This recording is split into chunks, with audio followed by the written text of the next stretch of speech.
එතකොට මම මේ ඉස්සෙල්ලම බලන්නේ පොතේ තුන්වෙනි ප්‍රශ්නේ ආ කොටස 2019 10 තුන්වෙනි වාර විභාගයේ වයඹ පළාත් මුලින්ම බිටු ප්‍රමාණ මතක් කරොත් මේ BCD කේත ක්‍රමයටද බිටු 4යි ASCII වලදී බිටු 7යි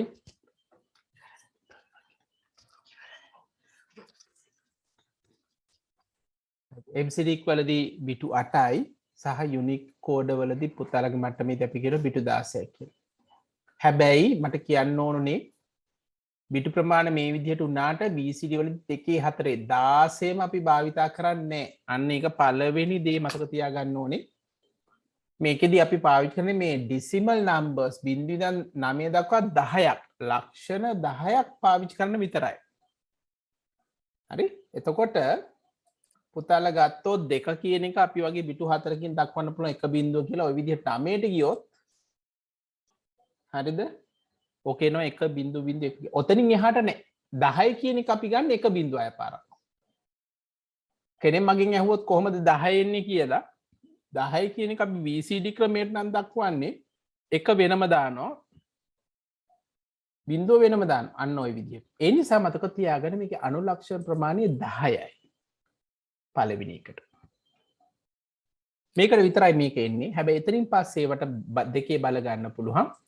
ASCII වලින්ද නම් දෙකේ අපි කියනවා 7 වෙනි බලයක්. ඒ කියන්නේ අනුලක්ෂ 128ක් අපිට පුළුවන් අනුලක්ෂ ඒ කියන්නේ සංකේත එහෙම නැත්නම් අක්ෂර 128ක් දක්වන්න ASCII ක්‍රමයේදී. ඒ වගේම තමයි EBCDIC වලදී දෙකේ 8 වෙනි බලයක් ඒ කියන්නේ 256ක් අපිට දක්වන්න පුළුවන්. ඒ වගේම තමයි අපි ගත්තොත්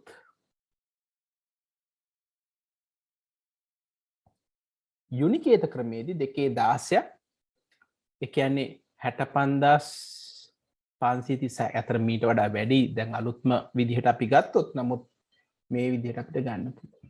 එහෙනම් ඔන්න උත්තර ටික දුන්න පුතේ හොඳට මතක තියාගන්න. BCD ක්‍රමයේදී අපි කරන්නේ දශමීය අගයන් බිංදුවේ සිට 9 දක්වා 10ක් බිටු 4කින් යොත් බයිනරි සංඛ්‍යාවක් විදිහට දක්වන එකයි. ඒ කියන්නේ අනුලක්ෂ ප්‍රමාණය 10යි දක්වන්න බිටු 4කින් 16ක් දක්වන්න පුළුවන් වුණාට 10යි දක්වන්නේ අපි. මතක තියාගන්න. හරිම වැදගත් ප්‍රශ්නයක්. අනික මම හිතන්නේ හොඳ ප්‍රශ්නයක් මේ අහලා තියෙන්නේ. ASCII වලදී බිටු 7යි දෙකේ 7 වෙනි බලය 128ක් අපිට දක්වන්න පුළුවන්. EBCDIC වලදී බිටු 8යි දෙකේ 8 වෙනි බලය 256ක් අපිට දක්වන්න පුළුවන්. යුනිකෝඩ වලදී 16යි දෙකේ 16 65536ක් අපිට දක්වන්න පුළුවන්. හොඳයි පුතේ. අපි එහෙනම් දෙවෙනි කොටසට යමු. right. දෙවෙනි කොටසේ ඔන්න පුතේ මේ දීලා තියෙනවා මෙහෙම පද්ධති යෙදුම් මෘදුකාංග සහ උපයෝගිතා මෘදුකාංග කියලා හිමිකාරීත්වයේ සහිත නිදහස් විවෘත කේත වලාකුළු පරිගණක පහසුකම පරිගණක ස්ථාපනය කළ යුතු සහ අන්නේ විදිහට දීලා තියෙනවා. මට මේ උත්තර ටික මතක් කරලා දෙන්න. අපි මුලින්ම මෙහෙයුම් පද්ධති යටතේ හිමිකාරීත්වයේ සහිත මෙහෙයුම් පද්ධති මොනවද කියන එක ඉස්සෙල්ලා පටන් ගමු. ඔව් මට උත්තර ටික එවන්න පුතේ බලන්න.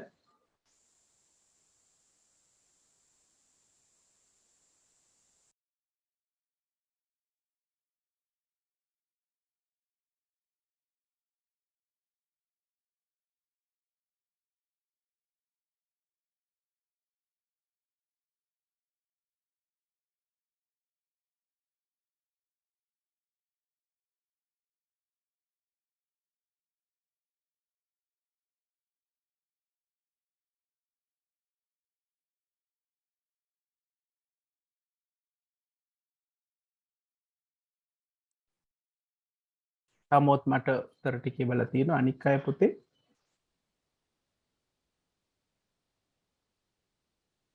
අපි ඉංග්‍රීසියෙන් කියනවා හිමිකාරීත්වයේ සහිත කියන එකට ප්‍රොප්‍රයිටරි කියලා. ප්‍රොප්‍රයිටරි කියන්නේ වෙනත් කෙනෙකුට මේක භාවිතා කරන්න බෑ. අපි කියනවා ක්ලෝස් සෝස්. විවෘත නැහැ. ඒ වගේ මෙහෙයුම් පද්ධති මොනවද කියන එකයි අහන්නේ.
උද්දුලංග පුතේ මට කියන්න මොකක්ද උත්තරේ එන්න ඕනේ මේ හිමිකාරීත්වයේ සහිත මෙහෙයුම් පද්ධති මොනවද මෙතන තියෙන්නේ කියලා?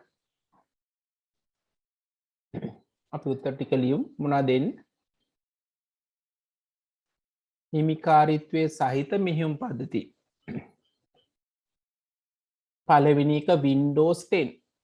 Windows 10 කියන්නේ අපි මිලදී ගන්න ඕනේ ඊට පස්සේ closed source. ඒ වගේම තමයි Apple Mac OS කියන එකත් අපි මිලදී ගන්න ඕනේ සහ ඒක closed source. ඒ කියන්නේ කෙනෙකුට බලන්න බෑ කොහොමද මේක ලියවිලා තියෙන්නේ කියලා. හරි. අපි දෙවෙනි කොටසට යමු. මට කියන්න නිදහස් සහ විවෘත කේත මෙහෙයුම් පද්ධති මොනවද තියෙන්නේ? ඒ කියන්නේ ඔගොල්ලෝ මිලදී ගන්න අවශ්‍ය නැහැ. නොමිලේ හම්බෙන්නේ. ඩවුන්ලෝඩ් කරන්න පුළුවන්. අන්න එහෙම තියෙන මෙහෙයුම් පද්ධති මොනවද තියෙන්නේ කියලායි අහන්නේ මේ දෙවෙනි එකේදී.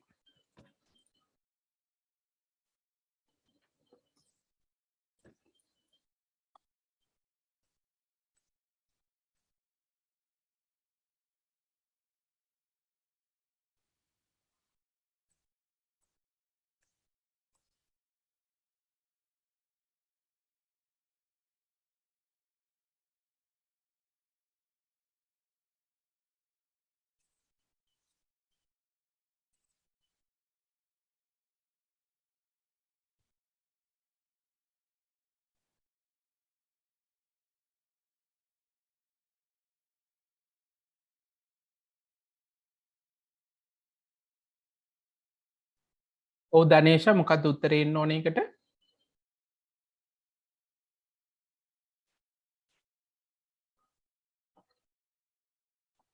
ඔව් මෙතනින් ගත්තොත් Linux තමයි එන්න ඕනේ.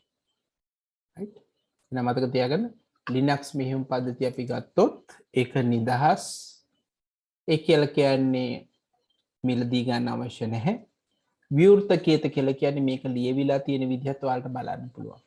එහෙනම් මෙහෙයුම් පද්ධති ගැන ප්‍රශ්නේ අවසන්. අපි ඊළඟට යමු යෙදවුම් මෘදුකාංග ගැන.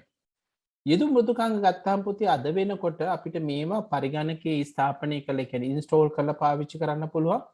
එහෙම නැත්නම් ඔයගොල්ලන්ට ඉන්ටර්නෙට් තියෙනවා නම් බ්‍රවුසර් එකක් පාවිච්චි කරලා නේද? අපි කියන ක්ලවුඩ් කම්පියුටිං බලාකුළු පරිගණක පහසුකම යටතේ මෘදුකාංග පාවිච්චි කරන්න හැකියාව තියෙනවා.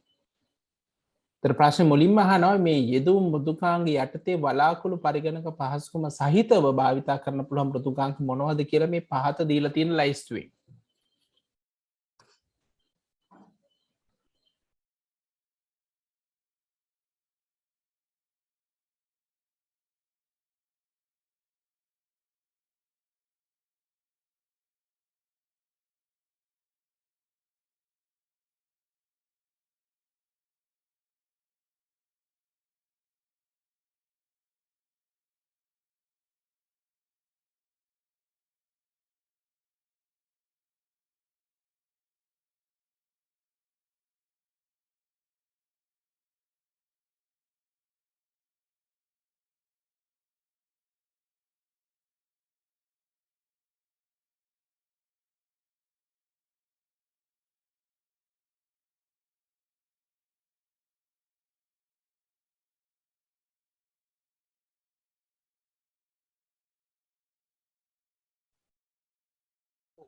එතකොට බ්‍රවුසරය සහ අන්තර්ජාලය හරහා අපිට පාවිච්චි කරන්න පුළුවන් මුද්‍රකාංග ගත්තාම මේක අපිට ගන්න පුළුවන් එකයි තියෙන්නේ ඒ කියන්නේ Google Docs විතරයි. නිසා මේකට උත්තරේ එන්න ඕනේ Google Docs කියන එක බලාකුළු පරිගණක පහසුකම හරහා. Google Chrome කියන්නේ ඒක මෘදුකාංගයක් ඒක අපේ ඉන්ස්ටෝල් කරන්න ඕන. හරි. එහෙනම් Google Chrome එන්නේ මෙන්න මෙතෙන්ට Google Chrome ස්ථාපනය කරන්න ඕනේ. ඊට පස්සේ Libre Office Writer ගත්තාම ඒකත් අපි ඉන්ස්ටෝල් කරන්න ඕනේ. right අවසානයකට යමු උපයෝගිතා මෘදුකාංග මොනවද වෙන්නේ? උපයෝගිතා මෘදුකාංග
හොඳයි. අපි උපයෝගිතා මෘදුකාංග කියන්නේ ප්‍රධාන මෙහෙයුම් පද්ධතියට අමතරව අපි භාවිතා කරන මෘදුකාංග මොනවද කියන එක මේකේ මේ දීලා තියෙන වෙලෙන් අපිට ටාස්ක් මැනේජර් කියන එක ගන්න පුළුවන්. ටාස්ක් මැනේජර් කියන එකෙන් බලන්න පුළුවන් මොන වගේ මෘදුකාංගද මේ වෙලාවේ ක්‍රියාත්මක වෙන්නේ. ඒවට කොපමණ CPU ප්‍රමාණයක් මතක ප්‍රමාණයක් වෙන් කරලා තියෙනවද මෙන්න මේ වගේ තොරතුරු ගන්න පුළුවන්. ඊට පස්සේ ඩිස්ක් ෆෝමැටිං වලදී අපි කිසියම් ආචයන උපාංගයක් භාවිතා කරන්න කලින් එක සකස ගන්න ඕනේ හැඩසවන්න ඕන අපි කියනවා ඒ දත්ත තැන්පත් කරගත හැකි ආකාරයකට ඒක සඳහා තමයි මේ ඩිස්ක් ෆෝමැටිං කියන එක අපි පාවිච්චි කරන්නේ. හරි. එහෙනම් අපි උත්තර ටික කතා කරා 3-2 කොටසට අපි යමු ඊළඟ කොටසට ආ කොටස පුතලා මට උත්තරේ වань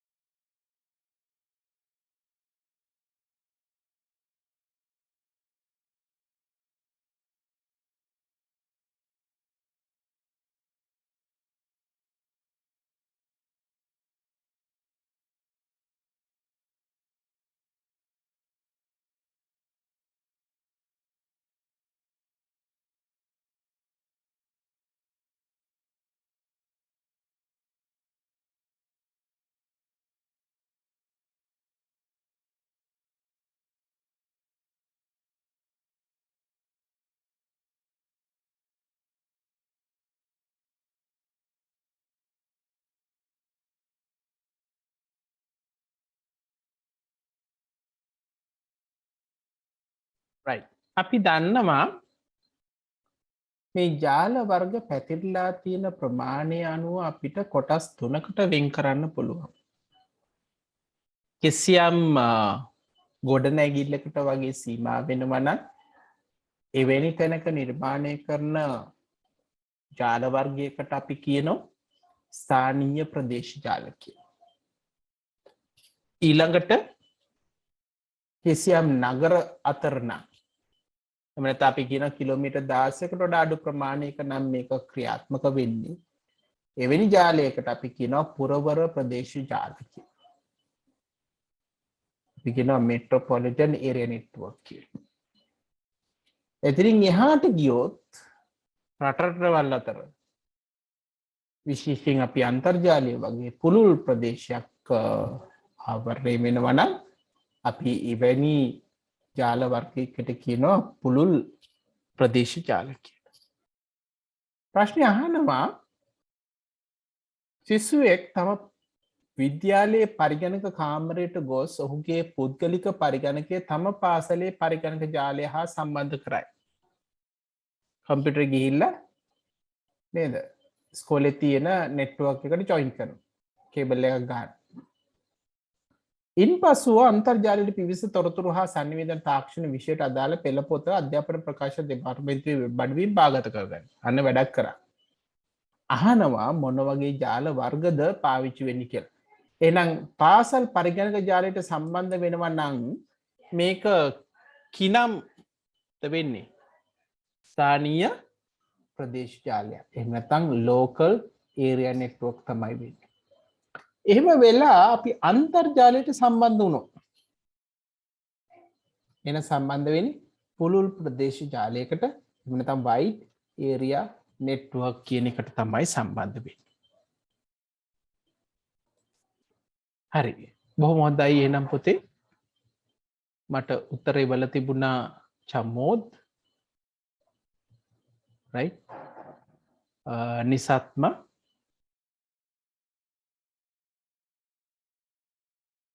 right good හොඳයි. අපි ඊළඟ කොටසට යමු පුතේ එහෙනම්. මෙහෙයුම් පද්ධතියක් මගින් අනවසර ප්‍රවේශයන් වැළැක්වීම හෝ පාලනය සඳහා යොදා ගන්න උපක්‍රම දෙකක් සඳහන් කරන්න.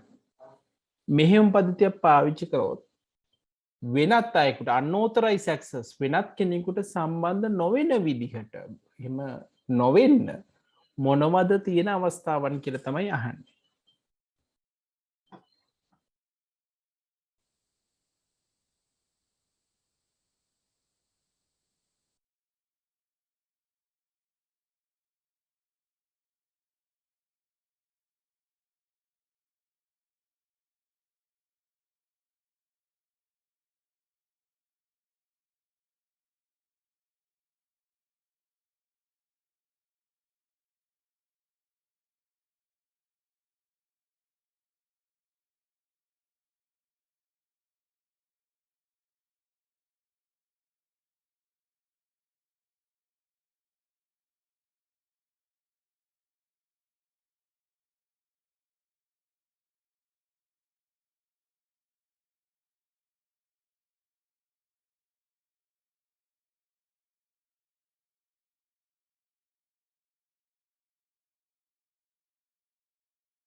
ඔව් පුතේ මොනවද අපිට පාවිච්චි කරන්න පුළුවන්?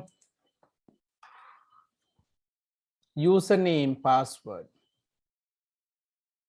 ඒ කියන්නේ පරිශීලක නාම සහ මුරපද පාවිච්චි කරන්න පුළුවන්. ගිනි පවුරු පාවිච්චි කරන්න පුළුවන්. අපි කියන firewall. Encryption.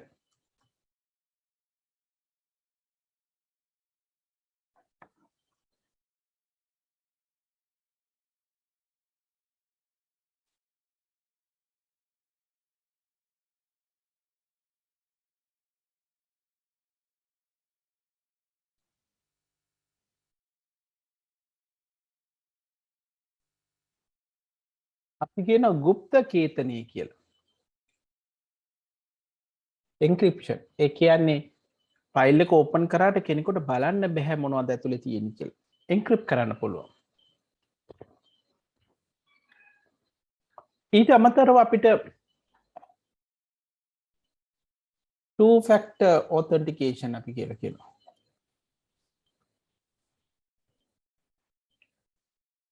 ඒ කියන්නේ සමහර වෙලාවට තියෙනවා පුතේ අපිට පුළුවන් අපේ ටෙලිෆෝන් එකට කෝඩ් එකක් එනවා. ඒ කෝඩ් එකෙන් තමයි අපිට ලොග් වෙන්න පුළුවන්. වෙනත් කෙනෙකුට බෑ. විශේෂයෙන් ඔන්ලයින් බැංකින් වල එහෙම තියෙන අලුත් ෆීචර් එකක් තමයි යූසර් නේම් පාස්වර්ඩ් දුන්නට මදි. ඔයගොල්ලොන්ට එනවා කේතයක් ඔයගලගේ ෆෝන් එකට ඒක යොදා ගන්න ඕන. අපි කියන two factor authentication කියලා. ක්‍රම දෙකකට මේක චෙක් වෙනවා. එහෙම නැත්නම් ඔයගොල්ලන්ගේ ඊමේල් එකකට යවන්න. සමහර අපි මේකට කියනවා multi factor authentication කියලා.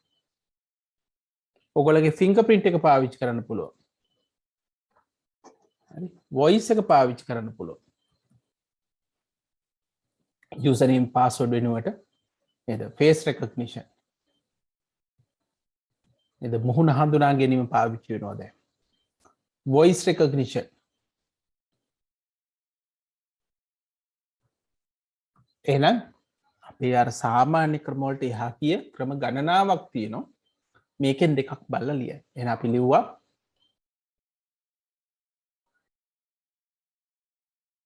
username password පරිශීලක නාම සහ මුරපද firewall ගිනි පවුරු encryption ගුප්ත කේතනය two factor authentication දෙවාරයක මට සිංහල වචනයක් ඔලුවට එන්නේ පුතේ. නමුත් ඒකේ අදහස තියෙන්නේ විශේෂයෙන් ෆෝන් එක සහ ඊමේල් එක වගේ තවත් වෙනත් ක්‍රමයකින් අපි වෙරිෆයි කරනවා ඒ පුද්ගලයාමද කියලා හඳුනගන්න එක. fingerprint ඇඟිලි සලකුණ face recognition මුහුණ හඳුනා ගැනීම voice recognition හඬ හඳුනා ගැනීම. මෙන්න මේව තමයි විවිධ උපක්‍රම අපි පාවිච්චි කරනවා වෙනත් කෙනෙකුගෙන් පරිස්සම් වෙන්න. හොඳයි. එහෙනම් අපි හතරවෙනි එකට යමු. හතරවෙනි ප්‍රශ්නේ ආ කොටස මේ තියෙන්නේ විද්‍යුත් සමර්පණ එහෙම නැත්නම් PowerPoint වලින් තියෙන ප්‍රශ්නයක්. බලන්න උත්තර ටික එවන්න පුතේ.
පුතේ පළවෙනි කොටසට මට උත්තරේ කියන්නේ 4A1 කොටස කදාවකින් කදාවකට මාරු වීමේදී මොනවද පාවිච්චි කරන්නේ? ස්ලයිඩ් එකක ඉඳන් තව ස්ලයිඩ් එකට යනකොට මොනවද අපිට පාවිච්චි කරන්න පුළුවන්?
right පළවෙනි එක තමයි කදාවකින් කදාට මාරුනේ අපි කියනවා ස්ලයිඩ් ට්‍රාන්සිෂන් කදා සංක්‍රමණ කියන එකයි එන්න ඕනේ සිංහල ටයිපින් මේක එච්චර මේ මට හොඳට ටයිප් කරන්න බෑ පුතේ ඒ නිසා මම ස්ලයිඩ් ට්‍රාන්සිෂන් කියන්න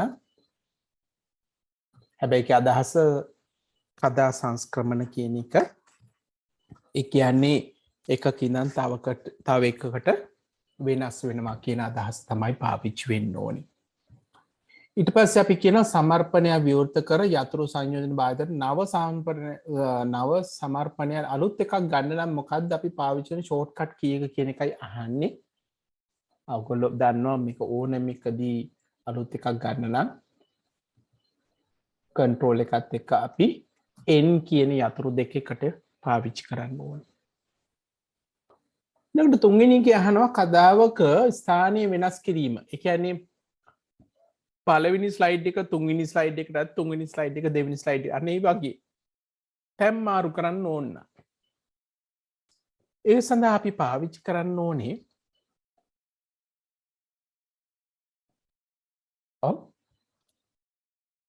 ස්ලයිඩ් සෝට view එහෙම නැත්නම් කදා සුබෙදුම් දසුන කියන එකයි. මම ඉංග්‍රීසි වචන ලියන්නම්.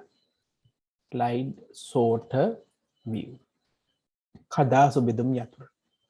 කදාවක ආකෘතිය වෙනස් කිරීම ආකෘති කියලා කියන්නේ අපි කියනවා ටයිටල් තියෙනවා මාතෘකාව විතරක් තියෙනවා ටයිටල් ඇන්ඩ් කන්ටෙන්ට් තියෙනවා මාතෘකාවත් එක්ක මොනවා හරි දෙයක් තියෙනවා ටයිටල් ඇන්ඩ් ටූ ඊළඟට තියෙන ටයිටල් නෙමෙයි ටූ කන්ටෙන්ට්ස් තියෙනවා ඒ කියන්නේ මේ කන්ටෙන්ට් එක කොටස් දෙකකට වෙන් කරලා තියෙනවා ඔය විදිහට විවිධ ආකෘති වෙනස් වෙනවා ප්‍රශ්නේ අහන්නේ කදාවක ආකෘති වෙනස් කිරීම සඳහා මොකද්ද වෙනස් කරන්න ඕනේ කියලා අපි කියන එකට කදා පිරිවැසුම එහෙම නැත්නම් ස්ලයිඩ් ලේඅවුට් කියන එක. ඔව් ස්ලයිඩ් ලේඅවුට් කියන එක එන්න.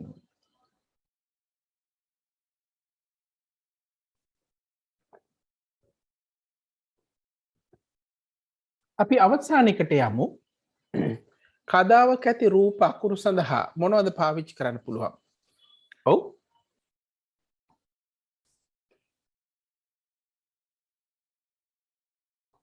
රූප අකුරු සඳහා අපිට මොනවද පාවිච්චි කරන්න පුළුවන්? ඔව් දුලංගා.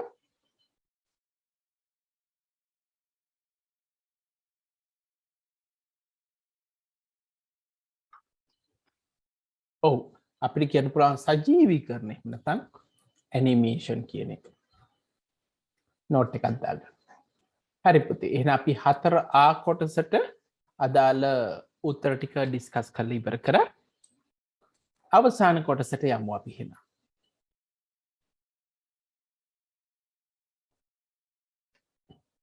රයිට් වදන් සැකසුම දුකාංගික දීලා තියෙන්නේ මේ පැත්තේ තියෙන එක මේ පැත්තේ විදිහට වෙනස් වෙන්න නම් මේ දීලා තියෙන ඉවෙන් A B C D E වලට අදාළව අගයන් මොනවද කියලා යහන්න. පටන් ගමු.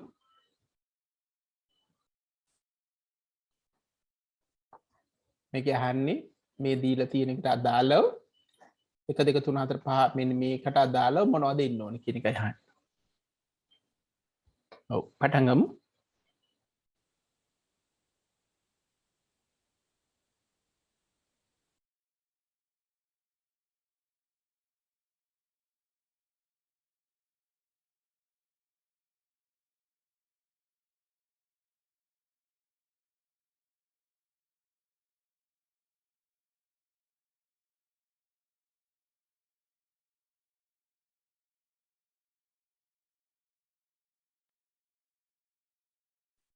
ඔව් මේ දීලා තියෙන ඔරිජිනල් එකයි අපි සකස් කරපියොත් එකයි බලලා මට කියන්න A B C D E F කියන කොටස් වලට එන්න ඕනේ මොන කොටස්ද කියලා.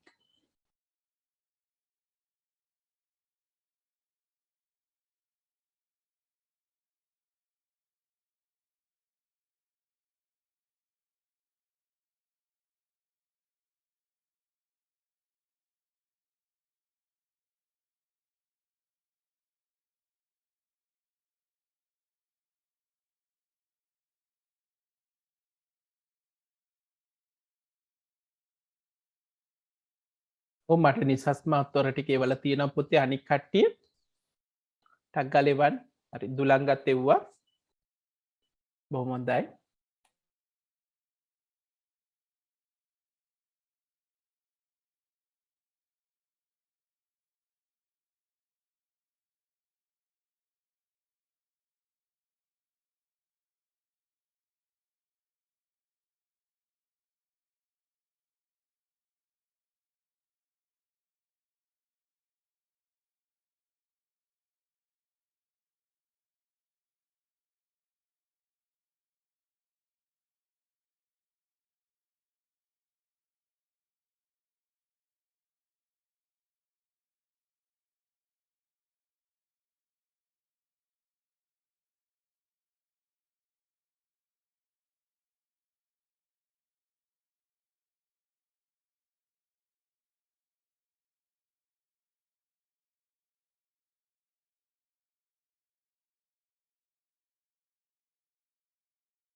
උත්තර ටික බලමු. ඒ වලට ඉන්නේ 4 නේද? ෂේප්ස් තියෙන්නේ.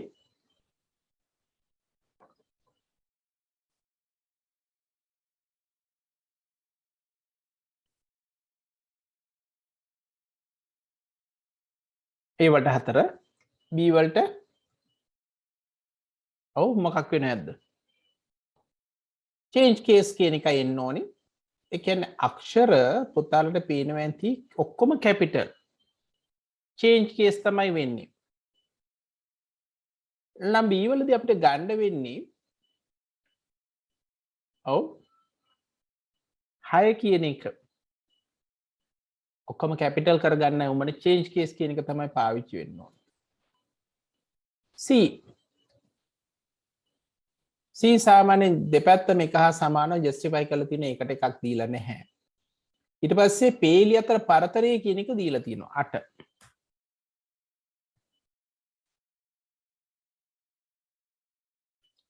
D D වල මොකද වෙලා තියෙන්නේ? ඔයගොල්ලෝ හොඳට බැලුවොත් පෙනේ D වලදී ඒ විස්තරේ දෙකට වෙන් වෙලා තියෙනවා.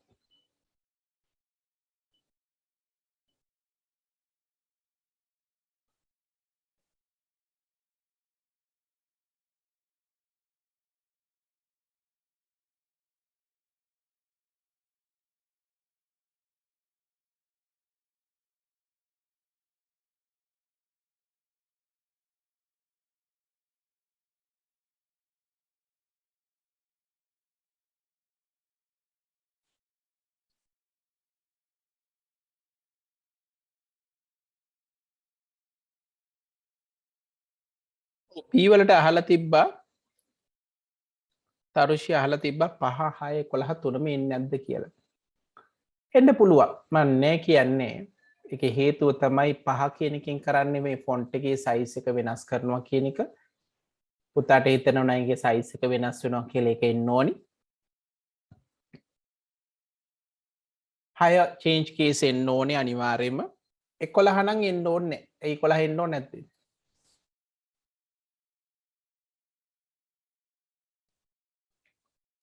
එකොළහ නම් එන්න ඕනේ. ඇයි 11 එන්න ඕනේ නැත්තේ? ඒක කොහොමත් තියෙන්නේ මැදට සෙන්ටර් කරලා තියෙන. අය ඒක සෙන්ටර් කරන්න දෙයක් නැහැ. හරි? ඒ නිසා ඔයගොල්ලෝ 5යි 6යි කිව්වොත් නම් ඔව් වෙන්න පුළුවන්. රයිට්? අනිවාර්යයෙන්ම 6 එන්න ඕනේ හැබැයි. ඒකයි මම 6 දුන්නේ. රයිට්.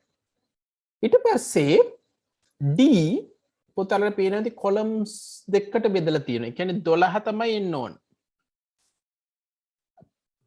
කොලම්ස් වලට. රයිට්? අවසානික E පුතාලා හොඳට බැලුවොත් පෙනේ මේක බෝල්ඩ් කරලා තියෙනවා. ඒ කියන්නේ 1 කියන එකේ එන E වලට එන්නේ. ඒ 4 B6 C8 D12 සහ E1 කියන එක තමයි මෙතනදී අපි පාවිච්චි කරන්නේ. හොඳයි. අපි එහෙනම් දෙක කොටස මෙතනින් අවසන් කරා. ඔව්. තුන්වෙනි එක පුතා අහනවා වැරදිද කියලා E වලට නේද? ඔව් ඉටලික් වෙලා තියෙන හැබැයි ඔයගොල්ලෝ හොඳට බැලුවොත් එහෙම මේකේ human කියන එක ඉටලික් වෙලාමයි තිබිලා තියෙන ඔරිජිනල් එකේ. මෙතන බලන්න මේ human health effects කියන එකේ ඉටලික්ස් කොහොමද වෙලා තිබිලා තියෙන්නේ. ආයෙ ඉටලික්ස් කරන්න දෙයක් නැහැ. ඒකයි. ඒ නිසා ඒකෙදි බෝල්ඩ් එක විතරක් දුන්නාම ඇති. ඒකයි මම එක විතරක් දැම්මේ.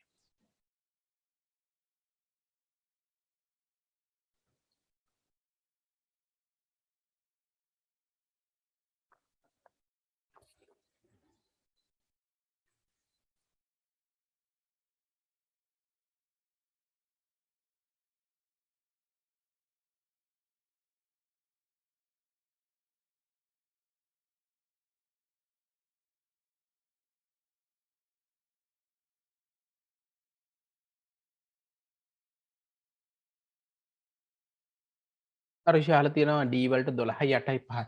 අනිවාර්යයෙන්ම 12 එන්න ඕනේ. කතා දෙකක් නෑ. 8 ඔව් වෙන්න පුළුවන්. 5 5 නම් මං හිතන්නේ වෙන්න පුළුවන් ඇති කියලා අකුරු ලොකු වුණාද ඇත්තට.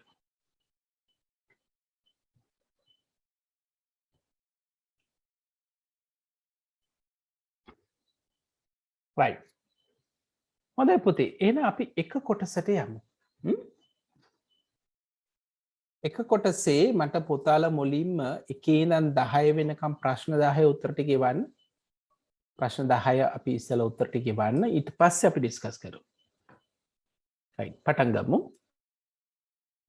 එක කොටසේ පළවෙනි ප්‍රශ්න 10 උත්තර 10.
right උත්තර ටිකම බලමු පුතේ එහෙනම් ඊ රාජ්‍ය සංකල්පය යටතේ තොරතුරු හා sannivedana තාක්ෂණ පහසුකම් පාවිච්චි කරමින් රජය විසින් ආකෘති පත්‍ර ගැසට් පත්‍ර චක්‍රලේඛ පහසුකම් අධ්‍යයනය කුමන සම්බන්ධතාවයටද කියලා අහනවා government to citizen government to government government to business government to employees කියලා අහනවා ඔව් government to employees කියන එක තමයි එන්න ඕනේ මොකද මේ ගැසට් පත්‍ර චක්‍රලේඛ ඒ වෙන්නේ employees වලට තමයි වැඩිපුරම පාවිච්චි වෙන්නේ ඒ නිසා government to employees කියන එක තමයි එන්න ඕනේ නේද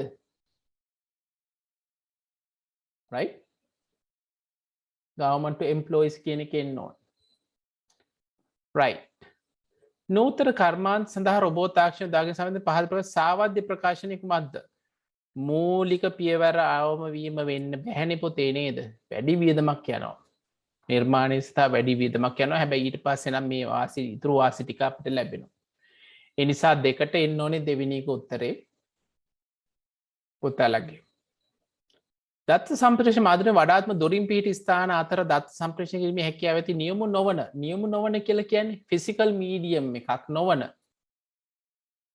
හරි ඒතර ප්‍රකාශ තන්තු වෙන්නම බෑ මොකද ප්‍රකාශ තන්තු කියලා කියන්නේ ෆිසිකල් මීඩියම් භෞතික හරි මීඩියම් එකක් වෙන්න ඕනේ එතකොට ඊළඟට අදෝරක්ත කිරණ තියෙනවා පුතාලා දන්නවා ඉන්ෆ්‍රාරෙඩ් කියනවා බොහොම කුඩා දුර ප්‍රමාණයකට තමයි පාවිච්චි වෙන්නේ ඊට පස්සේ ශුද්ධ තරංග තියෙනවා ගුවන් විදුලි තරංග තියෙනවා ශුද්ධ තරංග කියන්නේ පොතේ ගුවන් විදුලි තරංග වලම කොටසක් හැබැයි ශුද්ධ තරංග තමයි අපි වඩාත් වැඩි දුරක් පාවිච්චි කරන්නේ තුන්වෙනි එකේ එන්න ඕන පුතේ උත්තරේ එන එකට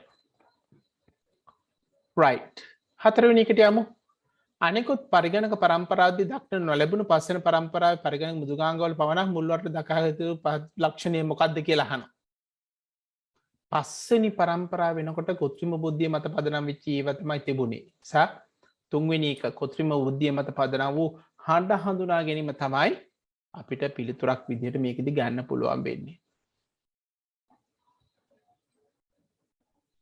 right පස්වෙනි එක A කෙවිනිය B කෙවිනිය C කෙවිනිය තුන මොකක්ද කියලා අහනවා.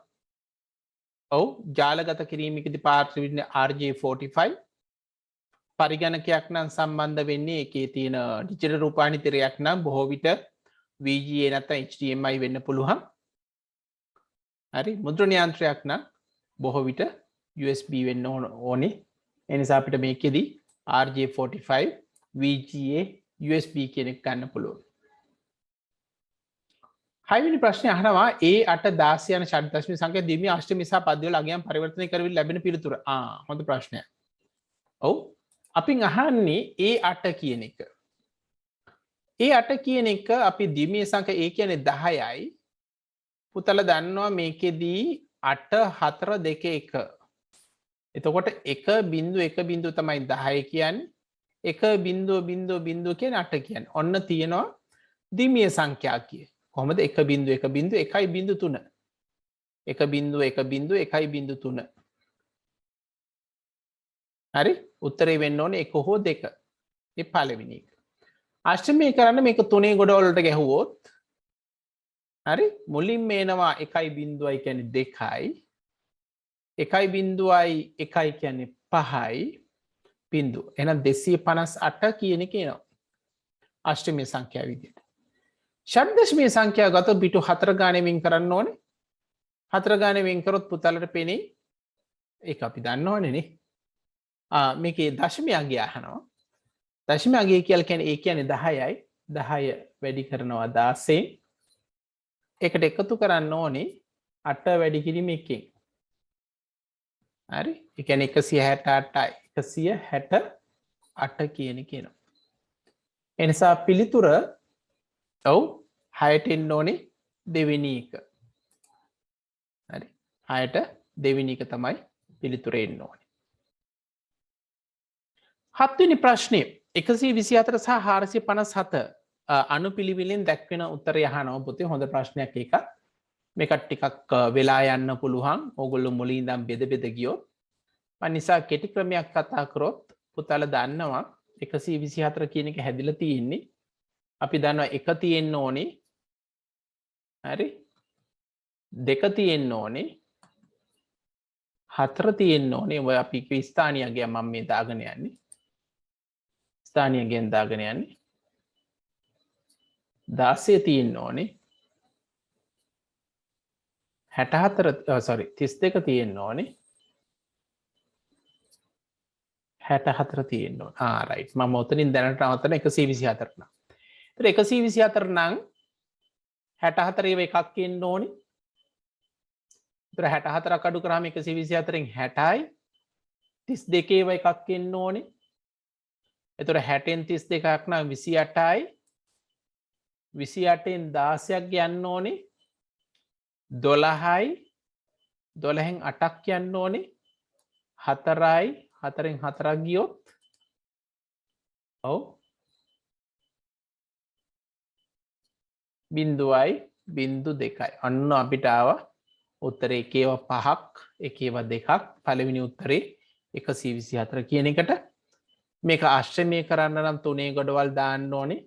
එතකොට එනවා 1 7 4 කියන එක එනවා. හරි.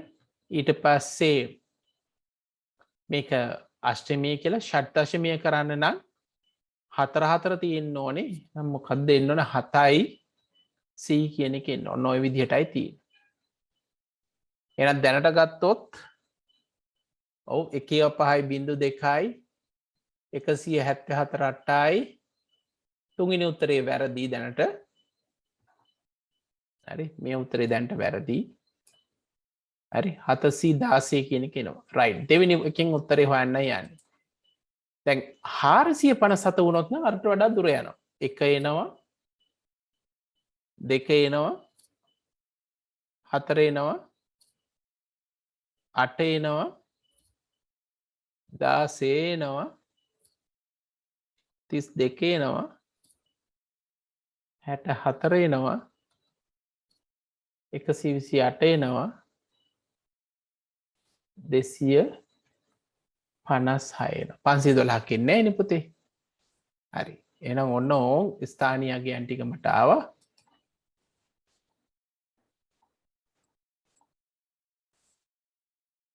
රයිට්. ඕක කොහොම එන්න ඕනේ. හරි. ඔන්න ඔය විදිහට. දැන් අපි අර වගේම දාගෙන ගියොත් ඔව් 457න් 256ට එකක් දානවා. 256 එකයි. හරි. එතකොට 457න් 256ක් කියන්නේ 201යි. 201ට 128ක් ගියපහම 72යි 73යි 64 ඒවා එකක් ගියාම 9ක් එනවා. 32 ඒවා නෑ 16 ඒවා නෑ 8 ඒවා එකයි බිංදු 2යි 1යි. ඔන්න ඔය විදිහට එන්න ඕනේ. මේ දිවිමය සංඛ්‍යාව. එහෙනම් මේකට අදාළ අෂ්ටමීය සංඛ්‍යා ගන්න ගොඩවල් තුනකට වෙන් කරොත් අපිට එනවා 7යි ඔව් 1යි 1ක් එනවා. ඊට පස්සේ එනවා 4 4 වෙන් කරොත් 1යි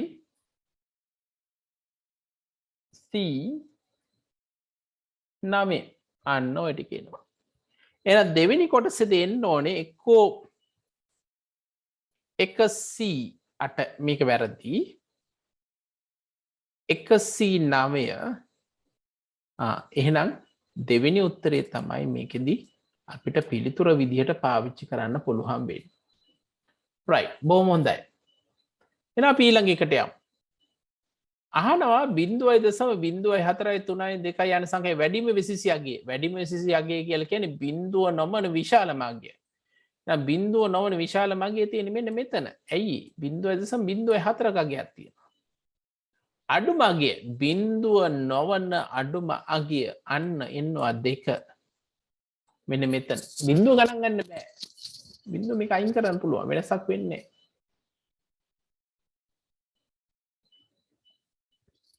ඒ නිසා වැඩිම විශේෂ අගය 4ත් අඩුම විශේෂ අගය 2ත් කියන එක තමයි පිළිතුර එන්න ඕනේ 8 වෙනි ප්‍රශ්නයට. right 9 වෙනි එක. පුතලට දීලා තියෙනවා 8 GB මේක මේ ගොඩාක් අයට බෑ. ඇයි බැරි? 8 GB එන්න ඕන.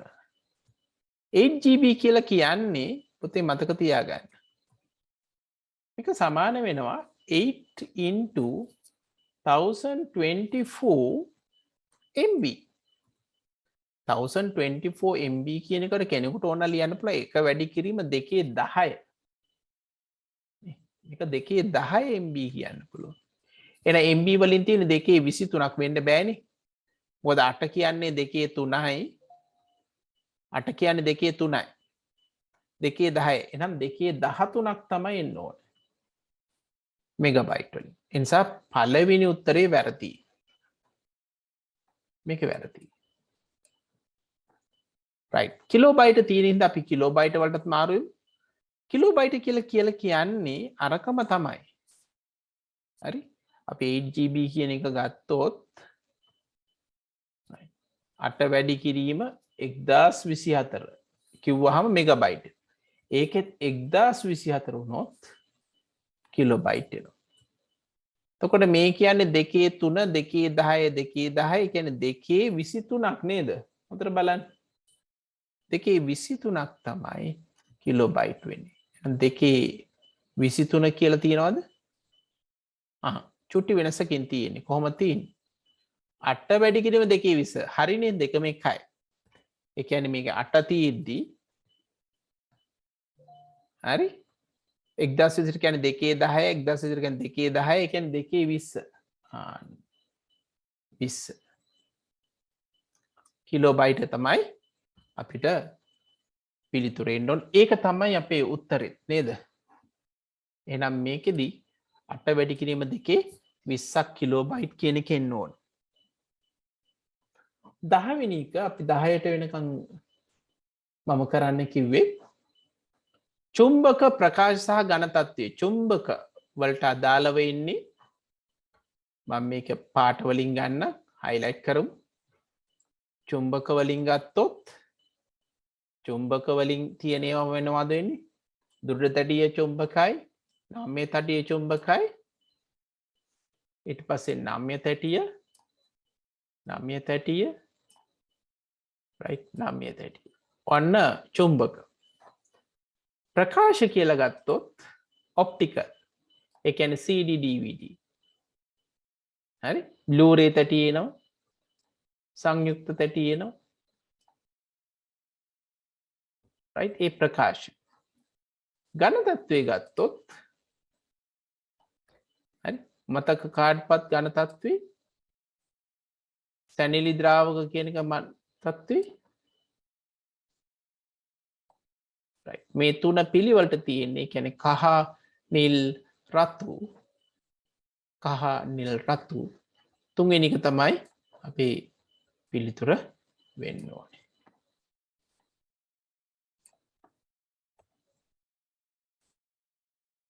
ඔන්න ඔය විදිහට එන්න ඕනේ. හොඳයි අපි එහෙනම් 10 වෙනි ප්‍රශ්නේ වෙනකන් කතා කරා.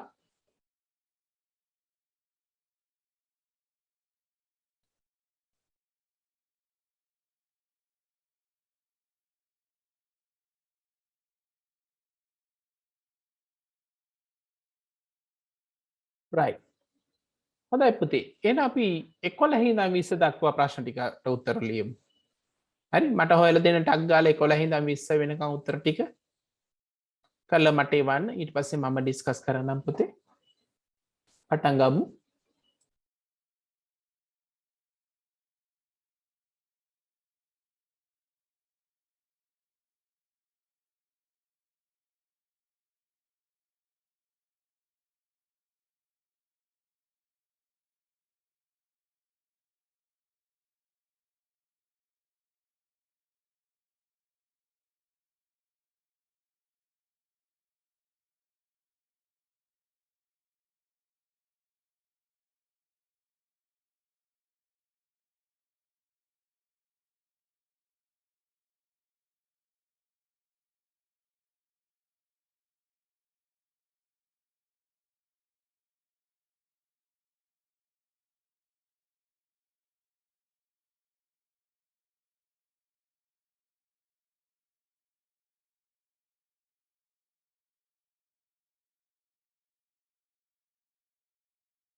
right අපි එහෙනම් උත්තර ටික බලමු පුතේ එකේ right මුලින්ම අහලා තියෙනවා 11 වෙනි ප්‍රශ්නය නශ්‍ය මතකයන් පමණක් volatile විතරක් තියෙන මොනවද කියලා අහන්නේ නශ්‍ය මතකයන් කියලා කිව්වොත් volatile කියලා කිව්වොත් අපි දන්නවා සසම්භාවී ප්‍රවේශ මතකයේ තියෙනවා අපි බලමු පාට කරගෙන යමු ඔව් ඔව් මේකේ ඔව් නශ්‍ය මතකයන් වෙන්නේ මොනවද නශ්‍ය මතකය අපි දන්නවා සසම්භාවී පස මතකය නශ්‍යයි වාරක මතකය නශ්‍යයි අපි දන්නවා වාරක මතකයේ එන්න පුළුවන් නේද මේවා නශ්‍ය මතක වාරක මතකය ඊට පස්සේ මේ පතන මාත්‍ර මාතක ඒවා මේ වෙනවා ද්විතීයික මතකයක් තියෙන්නේ නැහැ ඔව් එහෙනම් මේකෙදි මතක රෙජිස්ටර් කියන එකක් තියෙනවා එහෙනම් පළවෙනි එක තමයි උත්තරේ එන්න ඕන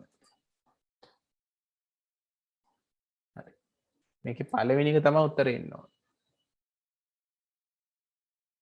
right ජාල දෙකක් හෝ ඊට වැඩි කෙනෙක් සම්බන්ධය ඇතුලේ මාර්ගකයේ එහෙම නැත්නම් රවුටර් කියන එක දැනගෙන ඉන්න ඕන right බූලියන් ප්‍රකාශනයක් තමයි අහලා තියෙන්නේ 13 වෙනි එකේ අපි දන්නා මෙතනින් එන්නේ a නම් මෙතනින් එන්නේ b නම් මේකෙන් එළියට යනවා a සහ b වල ගුණිතය එතන මේකේ b આવොත් මේකෙන් එළියට යනවා b වල බා කියන එක මෙන්න මේකෙදි බා කියන එක එනවා a තිත b වල සම්පූර්ණ බා ඒ කියන්නේ f සමාන වෙනවා a තිත b වරක් b තිත කියන a තිත b වර බා b තිත right තුන්වෙනි එකේ එන්න ඕන පොතේ උත්තරේ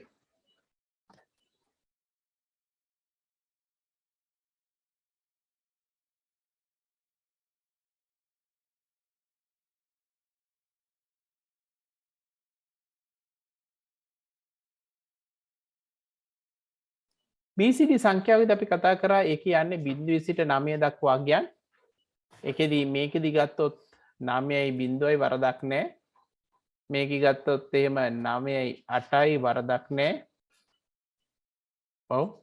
මේකේ 8යි 7යි වරදක් නැහැ. අන්න මෙන්න මෙතන වැදේ එක බිඳුව මේක තියෙන්න බෑ මේක වැරදි. ඒ නිසා පින්තූරේ 4 වෙනි එක ගෙන්න ඕන.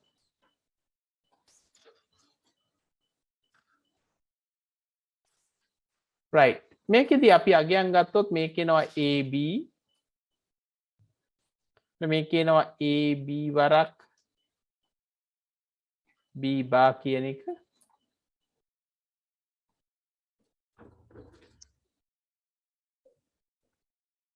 හරි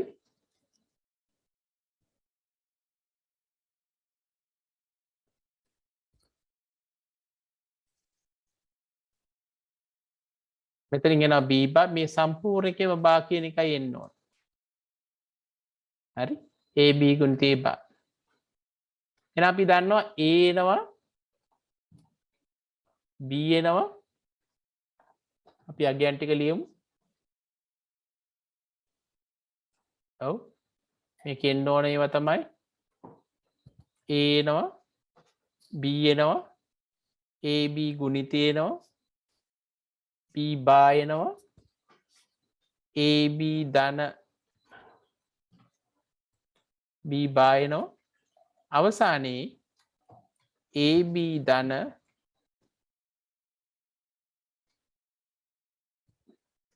B බා වල බා කියන එක එන්න ඕනේ. හරි. එතකොට මේක එන්න පුළුවන් බිඳුවයි බිඳුවයි බිඳුවයි එකයි බිඳුවයි එකයි එකයි එනිසා අපි දන්නවා මේකෙදි ගුණිතයත් බිඳුවයි b බා කියන්නේ එකයි හරි මේ දෙකේ එකතුව එකයි ඒ නිසා ඒකේ බා කියන්නේ බිඳුවයි අයත් ගුණිතය බිඳුවයි b බා කියන එකත් බිඳුවයි මේ දෙකේ එකතුවත් බිඳුවයි ඒ කියන්නේ මේක එකක් වෙන්න ඕන. ඊට පස්සේ ගුණිතයේ බිඳුවයි b/1යි මේක එක වුණොත් right මෙතන බිඳුව වෙන්න ඕනේ. ගුණිතය 1යි b/ බිඳුවයි හරි දෙක එකතු කරොත් 1යි ඒ නිසා බිඳුවයි. උත්තරේ එන්න ඕනේ 0.1 0.0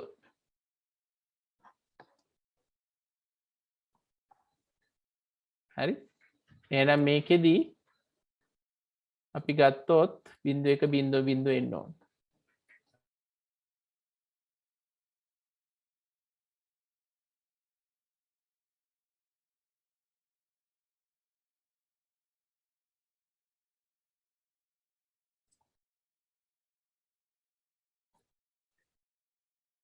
right එහෙනම් මේකට එන්න ඕනේ දෙවෙනි උත්තරේ 15ට 2 එන්න ඕනේ.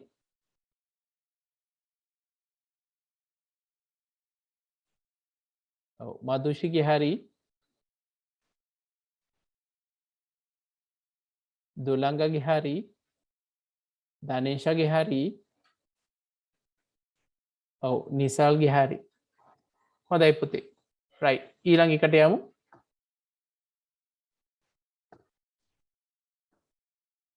right 16 පරිගණක ආරම්භ ක්‍රියාකාරීත්වයේදී කොයි වැඩසටහනද අපි දන්න බයෝස් කියන එක තියෙනවා හඳුනාගත්. ඔව් මොකේ තියෙන එකද?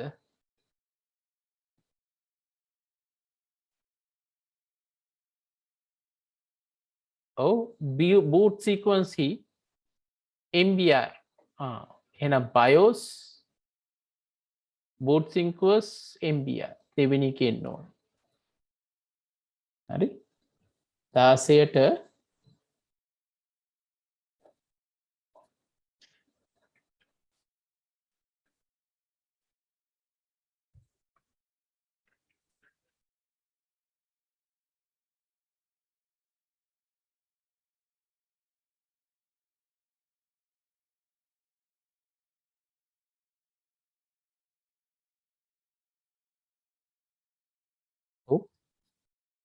දෙකද හතරද කියන එක ඉන්න ඕනේ. පෝස්ට් එක හරිනේ පුතාලා ඔක්කොම දාලා තියෙන්නේ 4 වෙනි එක. ඔව් මේක 2 නෙමෙයි 4 වෙන්න පුළුවන් නේ. ඔව් පෝස්ට් කියන එක අපි ගමු. නේද? BIOS කියන එක ඒකේ තියෙන පෝස්ට් එකකින් කියන එක ගමු. හරි? right මම පුතාලගේ උත්තරේ ගත්ත එකේදී. 17 ප්‍රශ්නය අහනවා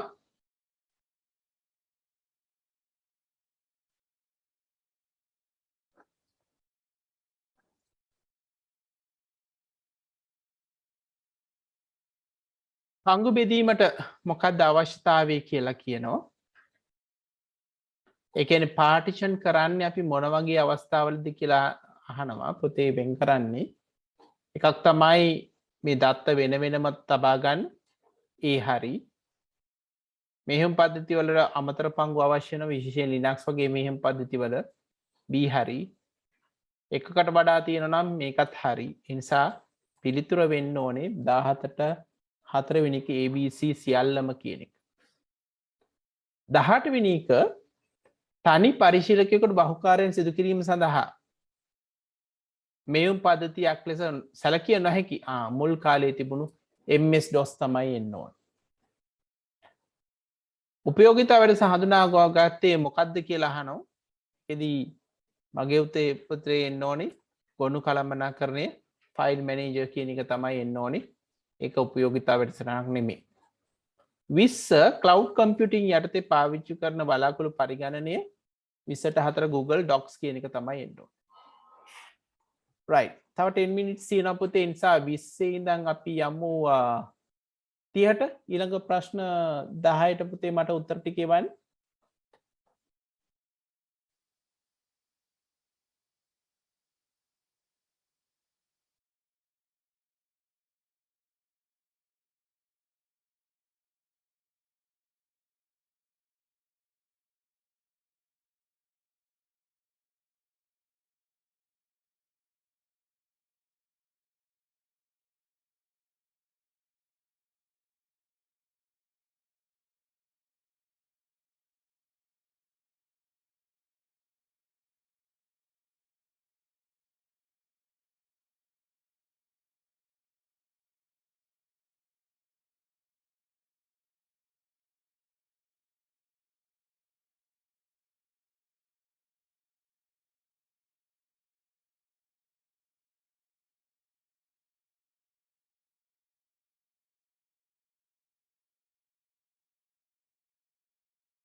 right 21 වෙනි ප්‍රශ්නෙට යමු සාමාන්‍යයෙන් find and replace කියන එකට එන්නේ පොතේ control එකත් එක්ක h කියන එක සටහන් කරගන්න ඊට පස්සේ 22 වෙනි එකට අහලා තියෙනවා අනුපිළිවෙල අහලා තියෙනවා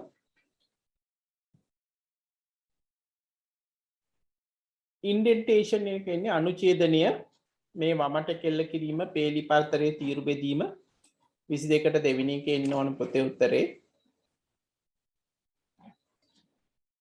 23 මේ දෙකේ මොනවද තියෙන වෙනස්කම් කියලා අහනවා 1 2 ඇතුළතේ හරි මේකේ වෙන්න පුළුවන් දේ තමයි අන්ඩර්ලයින් තියෙන්න ඕනි එක හරි අන්ඩර්ලයින් හරි මේ වල නම් අන්ඩර්ලයින් දීලා නැහැ ඊට පස්සේ මේක x ස්ක්වයර් කියන එක එනවනේ මේක වැරදි මේක හරි මේක හරි මේක හරි ඔව් ඊට පස්සේ මේක ඔක්කොම කැපිටලයිස් වෙලා තියෙනවා ඒ කියන්නේ මේ චේන්ජ් කේස් කියන එක එන්න ඕනේ ඊට පස්සේ බෝල්ඩ් වෙලා තියෙනවා උත්තරේ එන්න ඕනේ දෙක right 24 වෙනි එක මේල් මර්ජ් ගැන තියෙන්නේ තැපැල් මුසුව කියන එක ඒකේ තියෙන ක්ෂේත්‍ර තමයි මේ ඒ වලින් දක්වන්නේ තුන්වෙනි එක තමයි උත්තරේ එන්න ඕනේ 24ට 25 ශ්‍රිත අතුරින් වළංගු නොවන අන්න මේ එකතුවක් එන්න බෑ සාමාන්‍යයෙන් අපිට කමා සෙපරේට් දෙන්න පුළුවන් මේක කිසි වරදක් නෑ හරි කෝලන් එක කියන එක වෙන වෙනම දෙන්න පුළුවන් ඒක කිසි ප්‍රශ්නයක් නෑ දෙක මික්ස් කරන්නත් පුළුවන් වැරදි නෑ මේවා හරි ඔක්කොම තුන්වෙනි එක පළවෙනි එක වැරදි එකතුවක් කියන එක අපිට අවශ්‍ය වෙන්නේ නැහැ සම් එකත් එක්ක right count එක පාවිච්චි කරොත් a2 a7 මෙන්න මේ කොටස ගත්තොත් අගයන් තියෙන ගණන වෙන්නේ 5යි හරි එහෙනම් 26ට 4 වෙනි එක එන්න ඕනේ හරි රියානතුරු යතුරුපැදි මෝටර රථ ප්‍රවාහන පත ප්‍රතිශත විදිහට දක්ින්න නම් ඔව් අපි ගන්න ඕනේ වට ප්‍රස්ථාර 28 A1 වලින් ඉඳන් කන්ට්‍රෝල් එකත් එක්ක arrow key එක දුන්නොත් ඕක එන්න ඕනේ මෙන්න මෙතෙන්ට හරි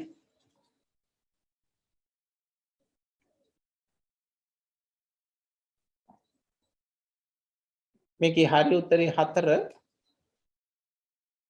දකුණු දිශාවට පරාසය අවසන් කෝෂය මෙන්න මෙතෙන්ට යනවා කියන එක තමයි එන්න ඕනේ 15ම කෝෂය කියලා තියෙනවා 15ම කෝෂය නෙමෙයි මෙන්න මෙතෙන්ට යන්න ඕනේ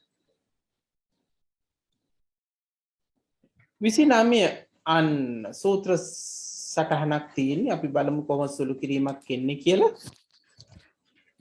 සමානයි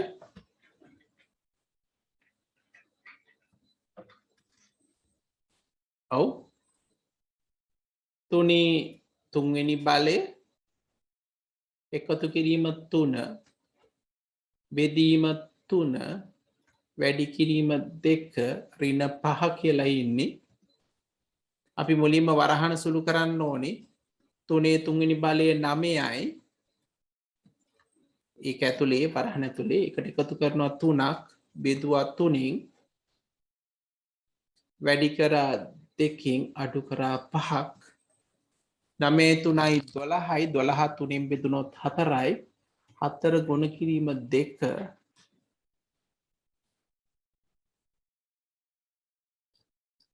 හරි ඍණ 5 එන්න ඕනේ 4 2 8යි 8න් 5ක් 3යි එන උත්තරේ 4 කියන එක එන්න ඕනේ 29ට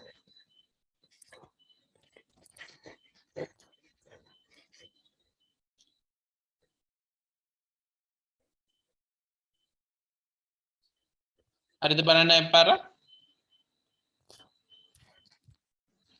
කොහොමද එන්නේ 3 තුන්වෙනි බලය මෙතන වැරදිනේ 3 තුන්වෙනි බලය කියන්නේ මම වරද්දලා තියෙන ප්‍රතිවන්න හරි හදාගමු කොහොමද එන්න ඕනේ 3 තුන්වෙනි 3 වරක් 3 නම් වරක් 3 27ක් එන්න ඕනේ මෙතන 27ක් 27යි 3යි 30යි 3න් බෙදුවා මේක 10ක් එන්න ඕනේ. හරි 10 වරක් දෙක 20යි 20න් 5 15 මේක උත්තරේ එන්න ඕනේ දෙවෙනි එක. හරි එහෙනම් මේකේ හරි උත්තරේ එන්න ඕනේ දෙවෙනි එක තමයි හරි උත්තරේ එන්න ඕනේ. 29ට 2 එන්න ඕනේ. 30 right icon වල මේ දක්වන්නේ මොකක්ද කියලා අහලා තියෙන්නේ. හරි සාමාන්‍ය දසුන කදාසු බෙදුම් දසුන කියුම් දසුන සමර්පණ රාමු දසුන. හරි පළවෙනි එකේ එන්න ඕන උත්තරේ. right ටක් ගාලා අපිට ඉවර කරගන්න පුළුවන් වේ වගේ පුතේ. ඔව් අවසාන ප්‍රශ්න ටික උත්තර ටික දෙන්න ටක් ගාලා. 31 වෙනි ප්‍රශ්නේ මොකද්ද මේකේ ජාල ස්ථලේ හැම එකම සම්බන්ධ වෙනවා නම් මොකද්ද කියන්න ඕන 31. ඔව් අපි කියනවා මෙෂ් ආකාරයේ ඉන්න ඕන. සමර්පණ මෘදුකාංගයක් නොවන්නේ මොකද්ද කියලා අහනවා.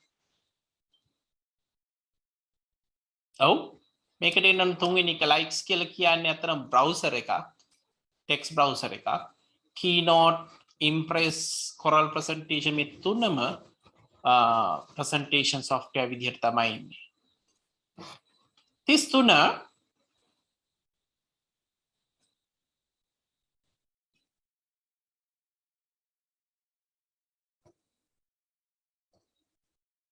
PN පෙර කද්දාවට යන්නේක n කියන්නේ ඊළඟ කද්දාවට right ඉවත් වීම හතරවෙනි එකේ එන්න ඕන.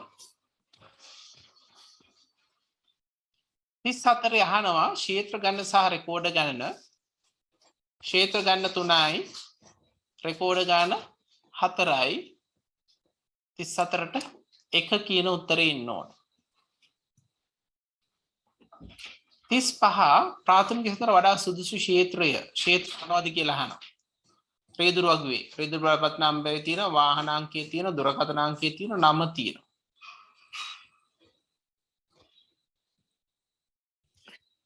ඔව් ප්‍රාථමික අතට වඩා සුදුසුම වෙන්නේ මොකද්ද කියලා අහනවා.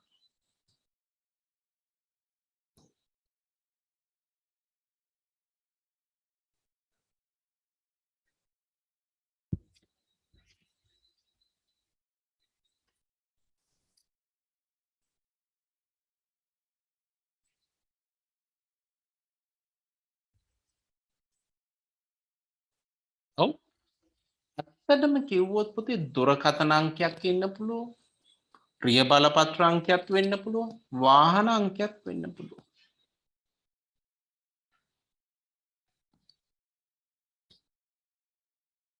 එහෙම නිසා වඩාත්ම සුදුසු එක දෙකක් ඕනේ. බලපත්‍රයයි වාහන අංකය දෙකක් ඕනේ. හරි. එහෙම නැත්නම් මේ දෙකම ගන්න ඕනේ. මොකද දැන් එකම රිය බලපත්‍රය එක්කන වාහන පදිනවා කියලා හිතුවොත් නේද?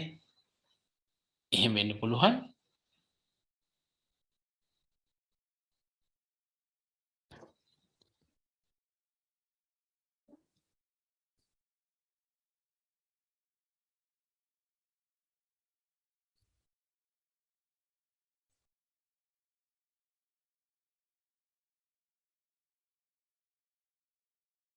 අපි දන්නවා වාහන අංකේ විතරක් නම් ගන්න බෑ කියලා.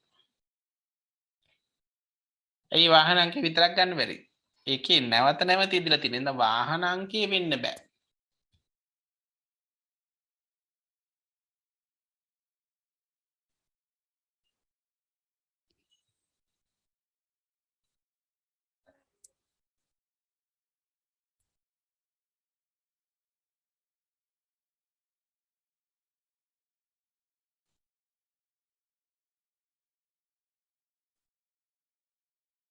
ඔව්.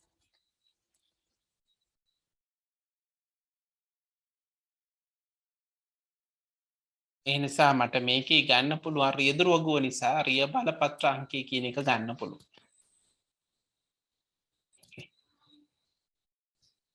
වාහනේ මේකට අදාළ වෙන්න ඕනේ කියලා එකක් නැහැ. right 36 වෙනි එකට යමු. 36 මොකද කියන්නේ? ඔව් සෑම රියදුරක සඳහාම එක් වාහනයක් බැගින් ලබා දී ඇති අතර ඇතැම් වාහන සතා රියදුරුන් දෙතුන් නම් කර ඇත්නම් එහෙනම් මෙතන වාහන තියෙනවා රියදුරන් තියෙනවා. එක් වාහනයක් ගත්තොත් නැත්නම් එක රියදුරෙක් ගත්තොත් එක වාහනය. හරි වාහනයකට රියදුරු එකට වඩා වැඩියෙන් තියෙන්න පුළුවන්. එහෙනම් මේක මොන සම්බන්ධතාවය? ඒක බහු සම්බන්ධතාවයක් කියලා තමයි එන්න ඕනේ.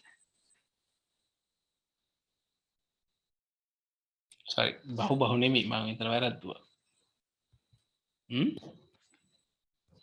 ඒක බහු අපි දිවි සම්බන්ධතාව කියලා ඉගෙන ගත්තේ නෑනේ. මොනවද ඉගෙන ගත්තේ? තුනයි. මොනවද? ඒක බහු බහු ඒක දිවි සම්බන්ධතාවයක් කියලා එකක් අපි ඉගෙන ගත්තේ නෑ. ඒක නිසා ඒක 36 වෙනි එකට එන්න ඕනේ. ඒක බහු කියලා. 37 වෙනි එක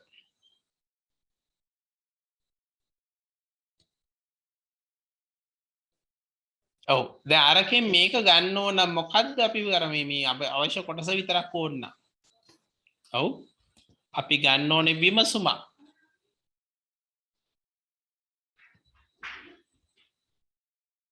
ඊළඟට දත්ත গুপ্তකේතනය කිරීමේ වාසිය මොකක්ද කියලා ගත්තොත් අපිට ඒකෙන් තියෙන අනවසරයෙන් දත්තවර ප්‍රදේශ වළක්වා ගන්න හැක වෙන්න පුළුවන්. 38ට 4 එන්න ඕනේ. 39 සංයුක්ත අතුර. ඔව් මොකද්ද සංයුක්ත අතුරක් කියන්නේ? ඔව් අපිට රෙකෝඩ් අනන ක්ෂේත්‍රයක් නෙමෙයි ක්ෂේත්‍ර ගණනාවක් වෙනවා නම් තමයි සංයුක්ත අතුරක් එන්නේ. දෙවෙනි එකක් තමයි පාවිච්චි වෙන්නේ.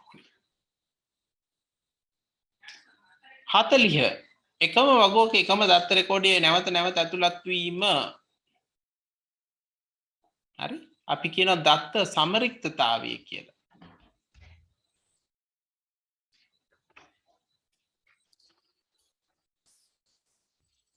දත්ත පාදික ඇති වගු කිහිපයක එක හා සමාන දත්ත ඇතුළත් වීම.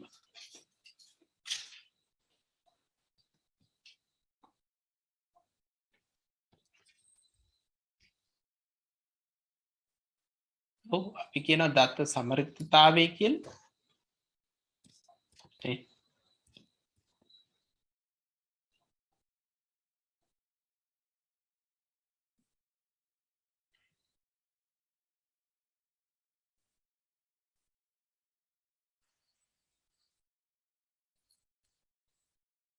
එකම දත්ත රෙකෝඩ කීපයක් නැවත නැවත ඇතුළත් වීම.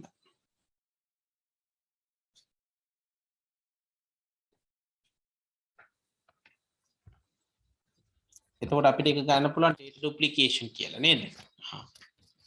අනු පිටපත. ඊට පස්සේ විවිධ වගුවල දත්ත තියෙනවා. ඒ නිසා අපිට හතරවෙනි එක ගන්න පුළුවන් දත්ත අනු පිටපත් වීම data duplication. අවසාන එක දත්ත සමරික්ත data redundancy. එකම දත්තය විවිධ තියෙනවා කිසිම තේරුමක් නැහැ අවශ්‍යතාවයක් නැහැ. එන 40ට අපිට 4 කියලා ගන්න පුළුවන්. හොඳයි පුතේ එහෙනම් අපි අදටම නතර කරනවා. ඉතින් මේ සතියේට අපි ඔන්ලයින් ක්ලාසස් තියෙනවා ඉරිදා. අපි අනික් සතියේ ඉඳන් ඒ කියන්නේ 8 සතියේ ඉඳන් ෆිසිකල් ක්ලාසස් සහ ඔන්ලයින් ක්ලාසස් විදියට දෙවිදියට යනවා. හැබැයි සෙනසුරාදාට තමයි ක්ලාස් එක තියෙන්නේ. හොඳයි පුතේ එහෙනම් අපි අදට නතර කරමු. එහෙනම් ඉරිදා අපි නැවත හම්බ වෙනවා 11 වසරේ අලුත් පාඩමකින්. මේ සැටර්ඩේ නෙමෙයි පුතේ. මේ සැටර්ඩේ ෆිසිකල් නැහැ. මේ සතියේ තියෙන සන්ඩේ ඊළඟ සතියෙන් තමයි සැටර්ඩේ වෙන්නේ මම මේක ඔයගොල්ලන්ට කියලා එවන්න.